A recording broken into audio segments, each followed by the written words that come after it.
Chapter 11 brings us details on the Risen. And like the Spectres chapter before it, it is drawn from a very small book. Well, not very small. How many pages was it? Not including the character sheets in the back, 75 pages, detailing the Risen. And on the back of the original, it says, "They told you there was no coming back. They lied." That was very dramatic. And of course, this came out at a time when The Crow was all the rage and yada, yada, yada. So there was an interesting balancing act going on in the original version, which has been continued and made better in Chapter 11, The Risen. And that's good to see. There's still some of the lingering issue that we talked about in Spectres of kind of the conflicting, look at this cool thing that you can do, but don't do it. But I'm not sure why it is. The tone is different, and more effort is made in talking about how to make it happen and happen well than we saw with Spectres. So that's cool. It opens up on page 385 directly with two big half-page columns, starting with "From the Cradle to the Grave." And a lot of this material is pulled out of the middle of the Risen book, kind of reorganized, and it's good having it here right up front. And it's a midway tone. It's speaking to the players, definitely, but not in the sense of going so far as to give mechanics. So it occupies a middle ground. Some of this material you could recycle and put into the mouths of NPCs, and some of it you keep to yourself as you're assessing whether or not you want to try this as a player, or if you want this to be a feature in some way of a chronicle that you're a part of. So after we get through that introduction, on page 386, the first paragraph starts, "And no, becoming risen should never be easy. This is a thing of mythology, crossing into the land of the dead and returning. The act of rising should reflect those stakes, or the world would be awash in risen, to the detriment of both living and dead. Crossing the shroud to become risen should be an earned privilege or hard fought to maintain, so that the risks and losses, the struggles and victories are that much more meaningful. So yes, it is difficult, but that means the victory of achievement is that much more rewarding." And these are important words. And this is the tone that I really wanted to see in the Spectres chapter. This is the sort of thing, and it's recommended in this chapter, that you only ever have one of in a chronicle. The struggle to rise being a focal point of what one of the characters is trying to do, and how that fits in with the rest of their circle and the rest of the wraiths that they interact with can be a very fulfilling exploration. Alternately, starting a short-term chronicle with a Risen again brings you certain opportunities, whether that is mixing human and wraith together, perhaps as a long-form prelude for the human characters, who, because of what they've learned, because of what they experience, wind up being wraiths later on, sparked by their experiences with a Risen. But either way you end up in this, there really needs to be just one of them. They need, in some way, to be special. And for smaller groups, that's an easier problem to solve. In the overview for Chapter 10, we took time to talk about the different things that you can do if you intend to run your chronicle or have a character continue in the chronicle if they have fallen and become a specter. There are some very powerful, very dramatic, very emotional stories that can be represented, not the least of which can be the kind of anti-hero who manages to accomplish some good through very destructive means or by using the tools of the enemy for dark reasons. The unwitting, accidental hero. Throughout Wraith itself, as it's trying to present us an understanding of the types of characters that will play, over and over and over again, we have these very specific terms, things like fetter, a chain that connects the Wraith, the psyche, so tightly that they do not pass on into whatever it is that transcendence is. They are stuck in the underworld. They are unable to move any farther. These characters have extreme passions, things left unresolved, things that they can't let go of, the love that will never die, etc., etc., the hate that burns so brightly, the need for revenge, the need for recognition, the need to matter. As we go through character creation, as we explore the setting, as we realize how the Wraiths are connected to each other and to that setting and to the land of the living, what we're talking about is the inability to let go. When we get to specters, they are twisted, they are consumed by their dark passions, they are so tainted, so poisoned by Oblivion that there seemingly is no hope left for them. When we get to the Risen, we need to understand that things go in a different direction and they go farther. They go into the realm of obsession. The number of rules that need to be broken, the number of risks that need to be taken, the number of barriers that need to be crossed, the pain, the suffering, the frustration, the sheer impossibility, or at least how that task looks to be so impossible. All of these things stand between them, and they do it anyway. Where we looked in The Guide to the Shadow at how the dark side is speaking to us, how it can highlight what the psyche really is in counterpoint, and how this dark mirror that we saw, shattered and twisted and cast forward as the true thing rather than the reflection in specters.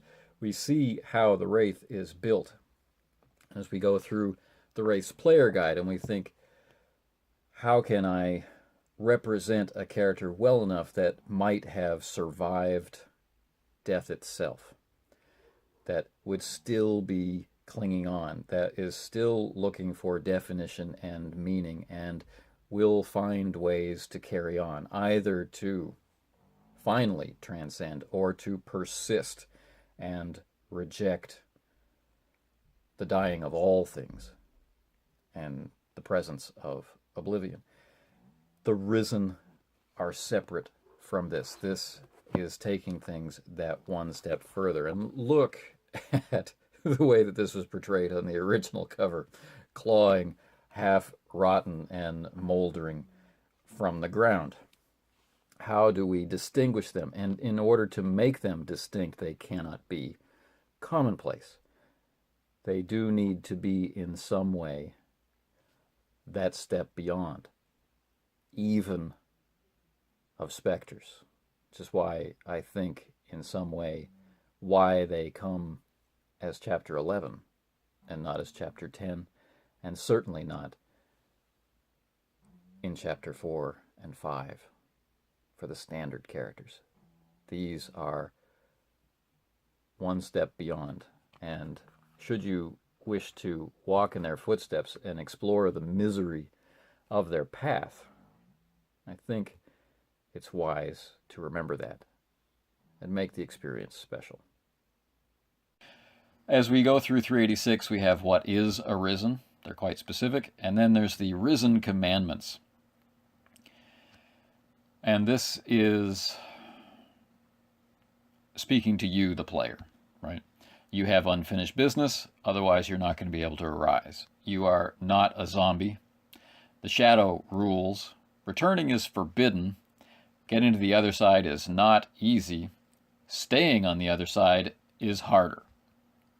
And having played Risen in the past, this is a very true thing. The way that angst builds and the purposes that your shadow has and the dominant position that your shadow takes, all of these things make being and staying Risen hard.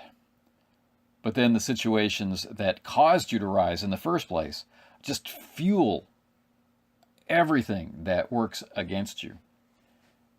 And that ties in very nicely with the sort of revenge or kind of lost and uncommunicative characters we have in fiction. So then we get right into things mechanically with becoming risen. This is what you need. We have steps that carry through. Step 1, the intent. There is a sidebar on shortcutting the steps, particularly if you know that this is going to be really, really short. The existence of being risen is going to be a small part of play, and it leaves it up to you about how you know that. But what parts that you can trim or compress in order to minimize the frustration on the player. This is a recurring theme in this chapter, minimizing the frustrations on the player. If the player is trying to rise, or if the player is playing a risen, some part of that should be enjoyable for the player, and all of it should be frustrating, painful, and angst-filled for the character, and these two things should not meet. It should be a challenge, an interesting challenge for the player, not punishment. So, good luck with that. We move on to step 2, the investigation. Right? How to become, right? So while we were talking about the process in terms of making sure the storyteller understands how challenging this is and making sure the player understands what they're getting themselves into, but it's also providing us the elements of role play. Okay, so you're driving yourself crazy here on this side of the shroud and you want to step back into your body, but you don't know how. It's forbidden to even talk about it. How are you going to learn about it? Investigation is a huge part. And of course, negotiation, giving up secrets, putting yourself in a position of vulnerability, putting yourself into the power of other people, risking everything in order to be able to do this. And this is stage after stage after stage, and it's not over yet. Because then you actually have to learn, and you have to learn secretly, and the people who are training you are taking risks, and on it goes. Finally, once you actually know how, you can't. You simply will not be able to, unless the shadow agrees. This is a really interesting feature of the original, and it's expanded and made not only clearer, but more fulfilling in this edition, including going down into the labyrinth to make this deal at all. It talks about what the shadow would have to gain from this, which is excellent. Then we get into the pact, and then we get into actually rising. And it talks about different ways this is going to happen. And in a nod or in homage to the Crow, we're going to separate the psyche and the shadow now. And the shadow is going to inhabit something called a conduit.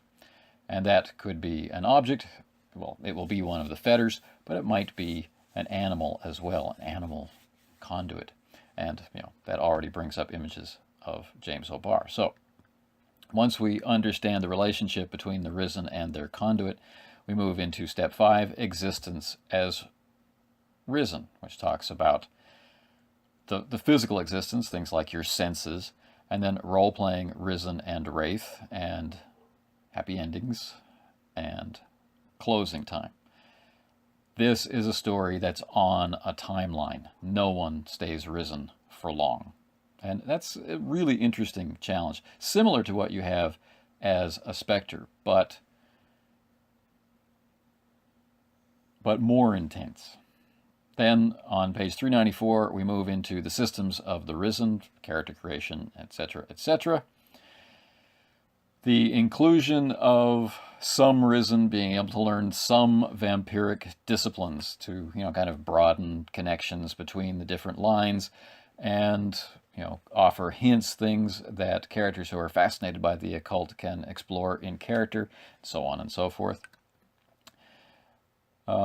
This was somewhat contentious the first time it appeared in The Risen. It's been refined here a little.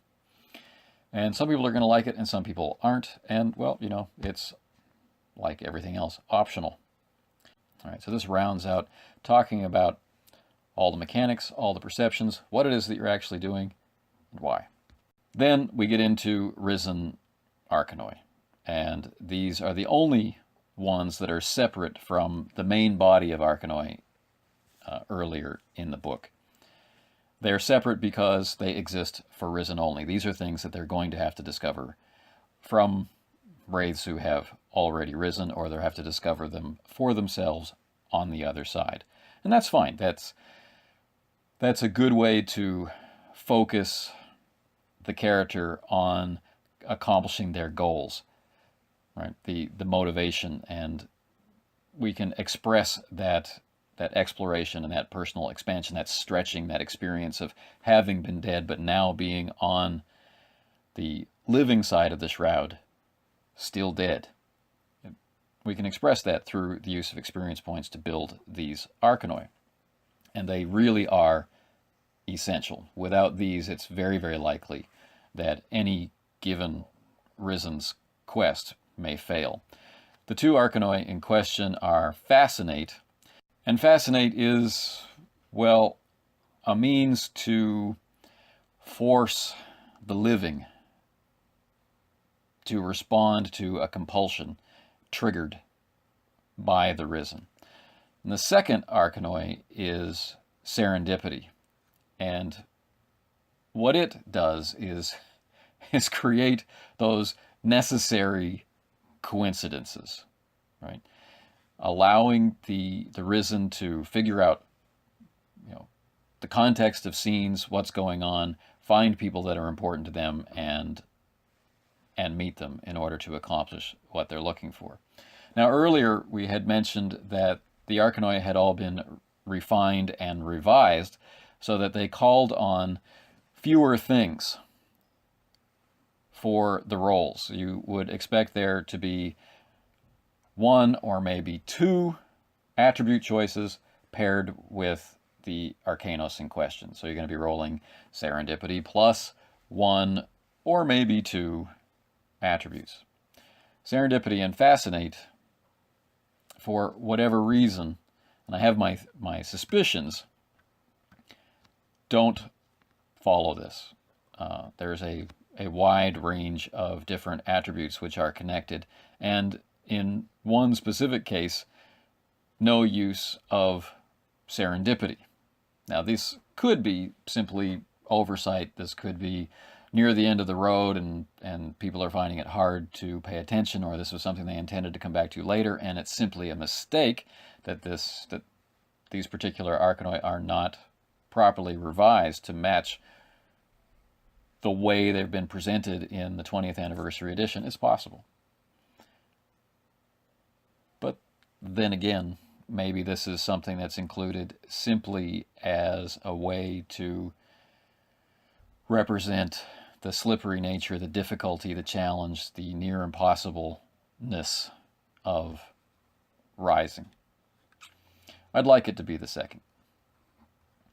Once we get through those two Arcanoi, then we get into storytelling the Risen. We have the rules of the Risen. So the specific things like, how does angst work? How does their corpus work? How does damage work? How does catharsis work? That exists in a sidebar. And sleeping for healing. And then we get into chronicle types and story types, same as we did with specters. How can you get ready? How can you focus yourself to tell this kind of story as a group? We get into deep information about the shadow to round out and end the chapter. And this is on page 403. They have a section called Caveat Emptor, buyer beware.